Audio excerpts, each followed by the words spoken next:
दोस्तों, आज हम जानते हैं एनसीईआरटी का कक्षा 10वीं का गणित का प्रश्नावली 2.2 का बहुपद का एक पहला सवाल जानते हैं। X square minus 2x minus 8 द्विघात बहुपद के शून्य ज्ञात करिए और शून्य को तथा गुणांकों के बीच के संबंध की सत्यता की जांच करो। तो बहुत ही अच्छा प्रश्न है, इम्पोर्टेंट है और काफ़ी महत्वपूर्ण है, पेपर में आता है। सर्वप्रथम हम जानते हैं कि इसके गुणनखंड कैसे ज्ञात करते हैं। तो गुणनखंड ज्ञात करने का हम थोड़ा सा को बताते हैं। गुणनखंड ज्ञात करो मतलब शून्य ज्ञात करो, उसके बराबर शून्य लिखकर। तो देखो ऐसा क्रॉस बना लो, ठीक है। अब यहाँ पर कितना है x, तो x से लिखो x गुना x, x गुना x की घात 2 हो जाएंगे, ठीक है। ये वाला पॉइंट क्लियर इधर का, ठीक है। अब यहाँ पर 8 है, तो ऐसी संख्या सोचो जिसके फाड़े में 8 आते, पूरे फाड़े देखो तो 1 गुना 8 तो हो गया 8, ठीक है। 2 गुना 4 तो कितना हो गया 8, ठीक है। ऐसे दो ही फाड़े हैं जिसमें 8 आते, बाकी फाड़े आते क्या। अब देखो इसमें 8 है का 8 आ रहा और 8 में 1 जोड़ो तो कितना आता, 8 में 1 जोड़ेंगे तो 9 आता, ठीक है ना, 9 आ रहा ना। तो बीच वाला पद कितना आना चाहिए 2, तो जम रहा क्या नहीं। अब देखो 4 दूनी कितना होता है 8, हो गया 8 और 4 में 2 जोड़ो तो 6 होता है, 6 आ रहा क्या नहीं। फिर घटा कर देखना, 4 में से 2 गए तो 2 बचेंगे, ठीक है। 4 में से 2 गए 2 बचेंगे, तो ठीक है। तो ये जोड़ी बन रही है आपकी। तो यहाँ पर लिखेंगे 2 और यहाँ पर लिखेंगे 4। थोड़ा प्रैक्टिस कर लेना, बन जाएगा, बार बार करके देखोगे तो, ठीक है। फाड़े लिख लेना पहले, जो फाड़े में 8 आते वो लिख लो, फिर उसमें आप सेट करके देख लो, जोड़ने पर या घटाने पर बीच वाला पता आना चाहिए, ठीक है। अब ये वाला कैसा है माइनस और ये वाला भी कैसा है माइनस। अब बीच वाला पद जैसे इसका गुना करो इसके साथ तो कितना होगा 4x, इसका इसके साथ करो कितना हो जाएगा 2x। अब यहाँ पर बीच वाला पद क्या है माइनस, तो बड़ी संख्या को माइनस लगा दो, बड़ी संख्या को माइनस और छोटी संख्या को प्लस, ठीक है। तो 4x में से 2x गए, 2x बचेंगे और बड़ी संख्या का चिन्ह माइनस, तो जम गया। यानी x को यानी 4 को लगाएंगे माइनस का चिन्ह और 2 को लगाएंगे प्लस का चिन्ह, यानी ये हो गए तुम्हारे फैक्टर, ठीक है। तो x प्लस 2 और x माइनस 4, ठीक है, समझ में आ गया। एक बार पुनः देख लेंगे, एक्स स्क्वायर जैसा का वैसा, इसका गुना इसके साथ करो माइनस 4x, इसका इसके साथ करो प्लस 2x और ये माइनस 8 जैसा का वैसा। एक समूह ये बनाएंगे और दूसरा समूह ये बनाएंगे। इन दोनों में सेम क्या है x, तो x को निकालेंगे कॉमन, क्या बचेगा ऐसे x माइनस 4, ओके। अब इन दोनों में कुछ भी सेम नहीं है, पर यहाँ पर 2 है तो 4 के फाड़े में है ना, 8 के फाड़े में यहाँ पर 8 को अपन 4 गुना 2 लिख सकते हैं, मतलब 2 कॉमन है। नहीं भी समझ में आया तो कोई दिक्कत नहीं, जैसे देखो यहाँ से 2 है तो यहाँ पर लिख दो 2, प्लस 2 है तो प्लस 2 लिखेंगे, माइनस है तो माइनस चिन्ह के साथ लिखेंगे, यहाँ की संख्या जो भी है वही सा का वैसा उतार देंगे, कोष्टक बनाएंगे और ये वाला पद पूरा इधर लिख देंगे, ठीक है। ये वाला पद इधर लिख देंगे, ठीक है, समझ में। इसका गुना करने पर ऊपर वाले स्टेप आने, 2 एक 2, 2 चौक 8 आ रहा, तो सेम आया, ठीक है। तो यहाँ से कॉमन आ जाएगा x माइनस 4 और x माइनस 4, ये x माइनस 4 कॉमन है, तो यहाँ से x प्लस कितना बचेगा 2, ठीक है। तो ये हो गए उसके गुणनखंड। तो क्या होगा बहुपद, अब क्या लिखेंगे शून्य लेने पर, है ना, शून्यक लेने पर क्या लिखेंगे, शून्यक लेने पर, ठीक है, शून्यक लेने पर इसके बराबर शून्य लिखो, x माइनस 4 बराबर 0 और x प्लस 2 बराबर 0, ठीक है। ये माइनस है, उधर जाएगा तो क्या होगा प्लस, ये माइनस है पक्षांतर करने पर प्लस हो जाएगा, तो x बराबर कितना आ जाएगा 4, ये प्लस है उधर जाएगा तो क्या होगा माइनस 2, तो x बराबर क्या हो जाएंगे 2। तो शून्य आ गए, अतः लिख सकते हैं, अतः बहुपद द्विघात बहुपद, अतः बहुपद x square minus 2x minus 8 के शून्यक क्या लिख सकते हैं, इसको अल्फा और बीटा मान सकते हैं। तो अल्फा बराबर कितना लिखेंगे 4 और बीटा बराबर -2 आ जाएंगे, ठीक है, ओके। अब सत्यता की जांच करने अपनी को, तो अपन सर्वप्रथम शून्यकों का योग निकालेंगे। शून्यकों का योग, शून्यकों का योग क्या फार्मूला होता है? -b/a। ठीक है, शून्यकों का योग -b/a, यानी अल्फा प्लस बीटा बराबर -b/a। अल्फा का मान कितना देखो यहाँ से, कितना 4, तो 4 रखेंगे, प्लस है तो प्लस, बीटा का मान कितना है वो -2। ठीक है, बराबर के नीचे बराबर, माइनस जैसा का वैसा। बी का मान कितना है देखो यहाँ पर बहुपद, ये हो जाएगा बी का मान और ये हो जाएगा ए का मान। ठीक है, इधर मैं रफ में लिख सकता हूँ। ठीक है, ए का मान कितना आ जाएगा आपका? ए का मान 1, 100 वर्ग का गुणांक जो है इसका कोफिशिएंट है इसका 1।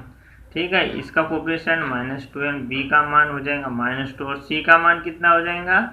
-8। ठीक है, तो अब बी का मान रखो यहाँ पर, बी का मान कितना है? -2 बटे जैसा का वैसा। ए का मान कितना है? 1, तो 1। अब 4 जैसा का वैसा।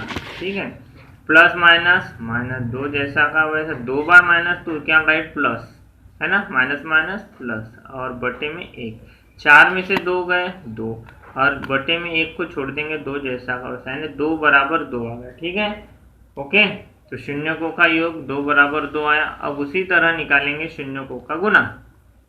शून्यकों का गुना, इसका सूत्र होता है c/a। ठीक है, तो गुना यानी इनके भी, जैसे यहाँ पर योग बोला तो प्लस का चिन्ह और गुना बोला तो इंटू का चिन्ह, अल्फा इंटू बीटा। सी का मान कितना है? ये देखो यहाँ पर सी का मान कितना है? -8। ए का मान कितना है? 1, तो 1 लिखेंगे। अल्फा का मान कितना है बोलो? अल्फा का मान कितना? अल्फा का मान 4 और बीटा का मान -2। यहाँ पर लिखेंगे 4 और -2 और बराबर जैसा का वैसा, -8 भी जैसा का वैसा। 4 दूनी 8 प्लस माइनस माइनस 8 बराबर 8 आ गए। ठीक है, अतः लिखेंगे, इधर मैं लिख देता हूँ। अतः क्या लिखेंगे? अतः शून्यकों तथा गुणांकों के बीच, शून्यकों और गुणांकों के बीच संबंधों की सत्यता प्रमाणित है। नहीं भी लिखा तो भी चल जाएगा, कोई दिक्कत नहीं। सत्यता प्रमाणित होती है। ठीक है, तो ये हो गया आपका पहला सवाल। ठीक है, समझ में आ गया। दूसरा सवाल अपन जान रहे हैं, 4s वर्ग -4s + 1। वही सवाल आप पूरा कंप्लीट करना। बहुपद के शून्य ज्ञात करो तथा संबंध की जांच करो, मतलब शून्यकों और गुणांकों के भी संबंध की जांच करो। ठीक है, अब 4s वर्ग -4s + 1, केवल आप गुणनखंड निकालना सीखो, फैक्टर कैसे बनाते हैं वो सीख लो। बार बार प्रैक्टिस करेंगे तो सीख जाओगे और उसके बाद तो प्रोसेस एज इट इज है, ज़्यादा कठिन है नहीं। ठीक है, अब यहाँ पर यस है तो यस वर्ग है तो यस गुना यस। ठीक है, अब यहाँ पर कितना है? 4 है। किसके फाड़े में 4 है? 2 के, 2 दूनी 4। ठीक है, यहाँ पर कितना है? 1। किसके फाड़े में 1 आते? केवल एक का फाड़ा ऐसा है जिसमें 1 आते, बाकी किसी फाड़े में 1 आता नहीं, तो यहाँ पर लिखेंगे यहाँ पर 1। अब इसका गुना करो इसके साथ तो 2s हो जाएगा, इसका गुना इसके साथ करो तो इसका भी 2s हो जाएगा। अब बीच वाला पद क्या है? माइनस। बीच वाला पद क्या है? माइनस। दोनों को जोड़ेंगे तब माइनस होगा ना, प्लस है ना, दोनों को जोड़ेंगे तब 4 होगा, 2 और 2 4। और ये जैसा का समान चिन्ह हो, बड़ी संख्या का समान चिन्ह हो तो जोड़ा जाता है, हमेशा बड़ी संख्या का चिन्ह लगाता है। ठीक है, दोनों बड़ी है तो बड़ी का 4, तो यहाँ पर 4s हो जाएगा। ठीक है, तो यहाँ पर ये भी क्या हो जाएगा? माइनस, और ये भी क्या हो जाएगा? माइनस। समझ रहे हैं? अब क्या करेंगे आप? इसका गुना इसके साथ, इसके डायरेक्ट यही से भी लिख सकते हो, और मैं समझाने की दृष्टि से लिखे ना, डायरेक्ट आप यहीं पर लिख देना। 2s - 1 एक गुणनखंड हुआ, दूसरा भी 2s - 1। ठीक है, डायरेक्ट भी लिख दिया तो चल जाएगा। ठीक है, तो अपन थोड़ा सा इसको हल करने की कोशिश करते। तो 4s² माइनस इसका गुना इसके साथ करो 2s, इसका इसके साथ करो -2s + 1 जैसा का वैसा। ठीक है, यस है, याद रखना।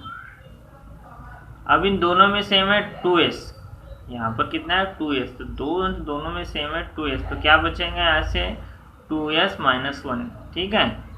और इन दोनों में कुछ भी सेम नहीं तो माइनस सेम है और एक, ठीक है। जितना यहाँ पर बचता उतना यहाँ पर लिखेंगे 2s माइनस 1। ये स्टेप थोड़ी सी दिक्कत आएंगी और यहाँ से आप सीख जाना डायरेक्ट आंसर निकालना। तो क्या होगा 2s माइनस 1 और यहाँ से 2s माइनस 1, ठीक है। ये गुणनखंड आ गए। अब क्या लिखेंगे, बोलो, बहुपद के शून्यक लेने पर क्या लिखेंगे, बहुपद के शून्यक लेने पर, ठीक है। बहुपद के तो शून्य लिख दो इसके बराबर। तो 2s माइनस 1 बराबर 0 और दूसरा है 2s माइनस 1 बराबर 0। ये माइनस है, उधर जाएगा 2s जैसा का वैसा, बराबर भी जैसा का वैसा। ये माइनस है, इधर जाएगा तो क्या हो जाएगा प्लस, ठीक है, समझ रहे हैं। इधर जाएगा तो प्लस, इसको बटे में डाल दें, गुना में है तो भाग में जाएगा। यस बराबर 1/2, तो यस का मान आ जाएगा 1/2। सेम वैसे प्रोसेस, ये माइनस है, उधर जाएगा तो क्या होगा प्लस, इसको डाल देंगे बटे में तो 1/2। यस के दो मान आ गए 1/2 1/2, ओके। तो अतः क्या लिखेंगे, अतः बोलो, अतः 4s² माइनस 4s प्लस 1, ठीक है, के शून्य, इसको अल्फा और बीटा बराबर डोनेट कर दो। तो अल्फा बराबर 1/2 और बीटा बराबर 1/2, ओके। आप सत्यता की जांच करेंगे, है ना। तो जांच करेंगे तो वही अपन लगाएंगे, शून्य को का योग क्या सूत्र होता है, -b/a, ठीक है। तो अल्फा प्लस बीटा बराबर -b/a, ठीक है। अल्फा का मान कितना, अब यहाँ पर इसका ये a का मान कितना आ जाएगा 4, b का मान कितना आ जाएगा -4 और c का मान कितना आ जाएगा 1, मान रख देंगे, ठीक है। अल्फा का मान कितना 1/2 है ना, बीटा का मान 1/2, माइनस जैसा का वैसा, b का मान कितना -4 और a का भी मान कितना 4। एक ये आधा है, आधा और आधा कितना हो जाएगा 1, माइनस है ना, आधा और आधा 1, माइनस कट गए और 4 से 4 भी कटे, यानी 1 बराबर कितना आया 1, ठीक है। उसी प्रकार अब क्या लिखेंगे, शून्य को का गुना, क्या सूत्र होता है, बोलो c/a, ठीक है। तो गुना है, यहाँ पर योग बोला तो प्लस का चिन्ह, गुना है तो इंटू का चिन्ह, अल्फा इंटू बीटा बराबर c/a।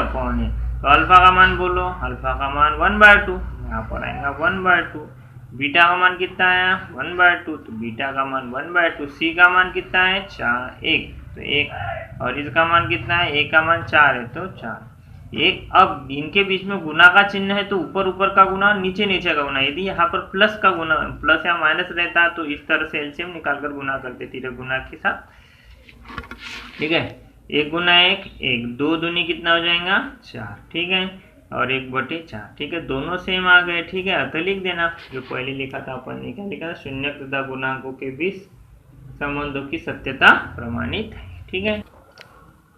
तो तीसरा सवाल अपन देखते हैं, 6x² - 3 - 7x के शून्य ज्ञात कीजिए एवं सत्यता की जांच की। तो ये सवाल अपन ने जैसा का वैसा लिखा, 6x² - 3 - 7x। तो पहले क्या करेंगे, पहले x वाले पद आने चाहिए, देखो x² आ गया, 6x², पहले तो सवाल में यहाँ पर 3 दिया, परंतु अपन पहले क्या लिखेंगे -7x और -3।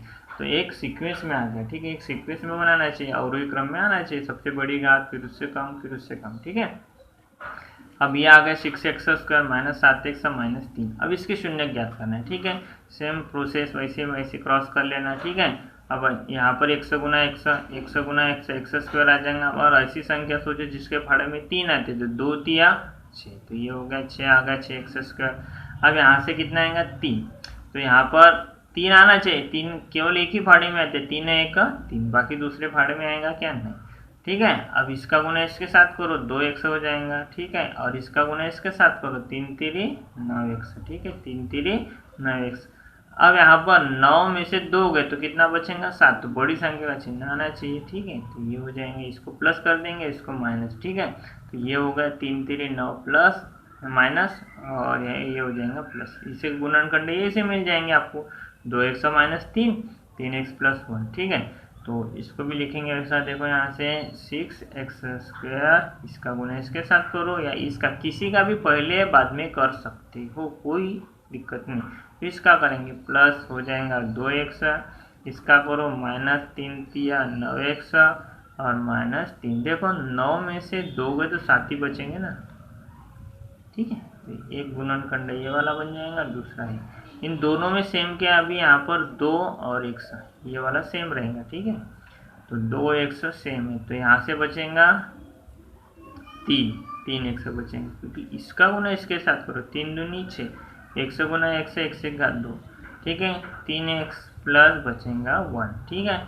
अब इन दोनों में सेम क्या है, -3, कितना है -3, ठीक है।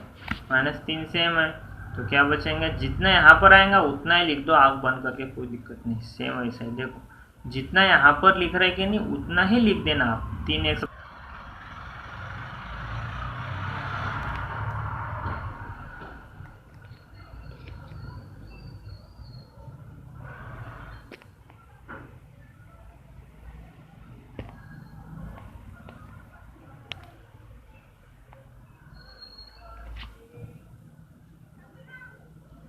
ठीक है, ध्यान दो। तो यहाँ से कितना होगा 3x + 1 और यहाँ से 2x - 3, ठीक है। अब बहुपद के शून्य लेने पर, बहुपद के शून्य लेने पर क्या होगा, देखो शून्य के नहीं इसके बराबर शून्य लिखेंगे, 3x + 1 बराबर 0 और दूसरा 2x - 3 बराबर 0, ठीक है। ये प्लस है, उधर जाएगा तो माइनस, 3x जैसा का वैसा, ये प्लस है उधर जाएगा तो माइनस, इसको डाल देंगे बटे में, तो -1/3, ठीक है। x बराबर -1/3, ये 2x जैसा का ये माइनस है, उधर जाएगा तो क्या होगा प्लस, इसको डाल देंगे बटे में, x बराबर 3/2, ठीक है। ये दो मान आ गए, बहुपद के शून्य हो गए, ठीक है। अब बहुपद के शून्य अब क्या लिखेंगे, अतः लिखेंगे, अतः लिखेंगे, अतः क्या लिखेंगे, कौन सा समीकरण दिया अपन ने, 6x² - 7x - 3 के शून्य, ठीक है। अल्फा बराबर -1/3 और बीटा बराबर -3/2, ठीक है। यहाँ तक क्लियर। तो वही सही करेंगे, इसके बाद क्या करेंगे, वही सच क्या लिखेंगे, बोलो, शून्य को और गुणांक को संबंध की जांच करेंगे, ठीक है। तो शून्य का योग क्या सूत्र होता है, -b/a, यानी अल्फा प्लस बीटा बराबर -b/a। इसमें इसे लिख देंगे यहाँ पर, a का मान a बराबर 6, b बराबर यहाँ से कितना -7 और c बराबर कितना -3, ठीक है। ओके, तो अल्फा का मान -1/3, बीटा का मान -3/2, माइनस जैसा का वैसा, b का मान -7, ठीक है, और a का मान कितना 6 है, तो 6, ठीक है। अब गुना करेंगे, 2 1 2, 3 3 9, ठीक है। ओके, और 3 दूनी कितना हो जाएगा 6, ठीक है। तो बता रहे 3 दूनी कितना हो जाएगा 6। आगे देखते हैं क्या है, 3/2 है ना, अल्फा बराबर -1/3 और बीटा का मान यहाँ पर माइनस नहीं था, प्लस होना था 3/2, ठीक है। तो यहाँ पर रखा अपन ने +3/2, अल्फा प्लस बीटा, अल्फा का -1/3, बीटा का मान 3/2। अब इसका गुना करेंगे, 2 1 2, 3 3 9, ये प्लस, ठीक है, माइनस माइनस हो जाएगा प्लस, और ये 6, 9 में से 2 गए तो 7 बचेंगे, 7/6 बराबर 7/6, समान आ गए। उसी प्रकार क्या होगा, शून्य को का गुना, क्या सूत्र होता है, c/a, ठीक है। तो अल्फा इंटू बीटा बराबर c/a, अल्फा का मान वही 1/3, ठीक है। बीटा का मान कितना 3/2, बीटा का मान 3/2, c का मान कितना, c का मान -3, और ए का मान कितना, ए का मान 6। ठीक है, करो माइनस इनके बीच में 3 एक 3 इधर लिख देता हूँ, 3 एक 3 माइनस 3, 3 दूनी हो जाएगा 6, तो दोनों तरफ सेम आ जाएगा अतः। ठीक है, ओके। देखिए अपन इस में 4u वर्ग plus 8u T square minus 15 और 3x square minus 4 3x square minus 1 minus 4, इसके मैं केवल गुणनखंड बताऊंगा, बाकी की प्रोसेस आप स्वयं कर लेंगे। ठीक है, अब देखो हल, पहले इसका गुणनखंड कैसे निकालेंगे, मतलब शून्यक निकालेंगे, 4u स्क्वायर प्लस 8u। ठीक है, अब इसमें 3 पद में केवल 2 ही पद है ना, इसमें केवल कितने पद है, 2, तो 2 ही पद को ले लेंगे। इसमें 2 पद में क्या सेम है, देखो u सेम है और 4 दूनी कितना होगा 8, मतलब 4 भी सेम है, तो 4u सेम है, तो क्या बचेगा यहाँ से u प्लस 2, क्योंकि इसका गुना करने पर ऊपर वाली स्टेप आती तो सही। देखो 4 एक 4u गुना u स्क्वायर 4 दूनी 8u। ठीक है, तो जम जाएगा, तो 4u बराबर 0 हो जाएगा और u प्लस 2 बराबर हो जाएगा 0, ये बटे में जाएगा, तो u का मान आ जाएगा 0 और ये प्लस इधर जाएगा तो कितना होगा माइनस, बाकी आप स्वयं कर लेंगे। ठीक है, सेम ऐसा है इसका। अब देखो यहाँ पर टी स्क्वायर माइनस 15 बराबर 0। ठीक है, अब यहाँ पर अभी कितने पद है, 2 पद है, इसको भी कॉमन आ रहा क्या, कुछ नहीं, तो टी स्क्वायर इसको अपन ऐसा लिख सकते हैं, करनी में 15 और उसका वर्ग, वर्ग से वर्गमूल कट जाएंगे। ठीक है, वर्ग से वर्गमूल कैसा हो जाएगा, कट जाएगा। ठीक है, कट जाएगा ना, तब कुछ 15 आ जाएंगे। अब एक कोई ऐसा सूत्र होता है, ए का स्क्वायर माइनस बी का स्क्वायर, पढ़ा होगा पिछले क्लास में आपने, एक कोष्टक में ए प्लस बी और दूसरे कोष्टक में ए माइनस बी, ऐसा पढ़ा। ठीक है, तो सेम ऐसा लिखेंगे, तो टी माइनस टी प्लस करनी में 15 और टी माइनस करनी में 15। ठीक है, बराबर। ठीक है, अब इसके शून्य, तो t प्लस करनी में 15 बराबर 0 और t माइनस करनी में 15 बराबर 0, ये माइनस प्लस उधर जाएगा तो माइनस, तो t बराबर माइनस हो जाएगा 15 और यहाँ से t बराबर ये माइनस से उधर जाएगा प्लस 15। ठीक है, अब तीसरा सवाल। ठीक है, तीसरा कितना है, नेक्स्ट 5वां है, 3x square minus 4 3x square और x और माइनस 4। अब इसके भी फैक्टर बनाने की कोशिश करेंगे। ठीक है, अब ऐसी संख्या सोचेंगे जिसके फाड़े में कितने आते हैं, 1 और 1, x गुना x स्क्वायर। ठीक है, अब 3 आना चाहिए, 1 गुना 3, 3 के फाड़े में 1 गुना 3 उतना ही आता, बाकी आता है क्या, दूसरा फाड़ा है क्या, नहीं। ठीक है, फिर उसके बाद अब ऐसी संख्या सोचेंगे जिसके फाड़े में 2 आता है, तो 2 दूनी 4। ठीक है, 2 गुना 2, 2 दूनी होता है 4, 1 गुना 4 होता है, और है ना 2 ही फाड़े होते हैं जिसमें 4 आता है। ठीक है, 2 दूनी 4। अब इसमें से कौन सा लगाएंगे, देखो इसका गुना इसके साथ करेंगे, करो तो कितना होगा 2x, इसका साथ करो 3 दूनी 6x, तो 4 में से 6 में से 2 गए तो 4, जम रहा क्या, बीच वाला पद नहीं आ रहा। ठीक है ना, आ रहा क्या, नहीं, फिर कौन सा लगाएंगे, लगाओ दिमाग, लगाओ। ठीक है, नहीं लग रहा, तो ये वाला लगेगा, तो ये काट देंगे। ठीक है, यहाँ पर रखेंगे कितना कितना रखेंगे, यहाँ पर 1 और यहाँ पर रखेंगे 4। अब करके देखते, 4 1 4 1 से हो जाएगा। ठीक है, प्रोसेस सीखो, आप सवाल मत सीखो, प्रोसेस सीखो आया कैसे, फिर आप स्वयं भी कर सकते हो। इसका गुना करो तो 3 1 आओ, जम गया भाई। देखो 4 में से 3 गए तो 1 बचेंगे, तो बड़ी संख्या का चिन्ह होना चाहिए यहाँ पर माइनस और इसका होगा प्लस, ये हो जाएगा माइनस और ये हो जाएगा प्लस। ठीक है, तो डायरेक्ट भी लिख सकते हैं आप यहाँ से, इसके गुणनखंड हो जाएंगे x 1x प्लस 1 और क्या होगा यहाँ से 3x माइनस 4। ठीक है, ये भी गुणनखंड लिख सकते हैं, इसके बराबर में 0 कर लेंगे, x प्लस 1 बराबर 0 और 3x माइनस 4 बराबर ले लेंगे 0। ठीक है, ये प्लस है उधर जाएगा तो माइनस, ये 3x जैसा ये प्लस माइनस है उधर जाएगा तो प्लस, इसको डाल देंगे बटे में, है ना 4/3, तो ये हो गए इसके फैक्टर बनाना। ठीक है, आप फैक्टर बनाना भी सीख लेंगे और शून्यक बनाना भी सीख लेंगे। ठीक है, आने वाले अगले वीडियो में हम जानेंगे दूसरा प्रश्न, है ना, वो बहुत ही इंपॉर्टेंट होगा, जो शून्यकों का योग और शून्यकों का गुणनफल दिया रहेगा तो द्विघात बहुपद बनाना है। ठीक है, और 100% 2 अंक का पूछा जाएगा। ठीक, धन्यवाद।